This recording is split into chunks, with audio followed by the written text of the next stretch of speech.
మాది 5 ఎకరాల పంట. ఈ ఆటికి 15 రోజులు మేము ఇంట్లో కష్టపడుకుంటుంటే మా కాడికి వచ్చి కాటాలు పెడతలేదు, చేస్తలేదు. మేము ఇంట్లో చచ్చి పుడతానం. అప్పుడు అవి పండించే కాడ సేకరి చేసి చచ్చినాము. ఇప్పుడు ఈ కళ్ళంలో కూడా మమ్మల్ని చంపుతాను.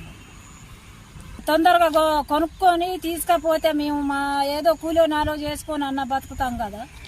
ఆ కూలీనాలు చేసుకోకుండా అవుతుంది, ఇక కొనుగోలుకు పోకుండా అవుతా ఉంది. మేము ఎక్కడి వల్ల ఇప్పుడు 5 ఎకరాల పంట నానిపాయ. మేమేం చెయ్యాలా, ఎటు పోవాలా, ఏం తినాలా, ఈ అప్పులు ఎట్లా కట్టాలా, సప్పులు ఎట్లా కట్టాలా, మేము ఎట్లా చెయ్యాలా చెప్పు. ప్రభుత్వం ఆదుకోకుంటే ఇప్పుడు మాకు 4-5 పిల్లలు ఉన్నారు. ఇప్పుడు ఆలగా తేంది, మాగా తేంది, మా అవతారాలు చూడు చేసి ఎట్లున్నాము. పట్టిన పంట భూమి పాలు అయిపోయింది, నీళ్ళ పాలు అయిపోయింది, కొనుగోలు కొంటలేదు. 15 రోజుల సంధి తనలాడుతాను, సత్తాను.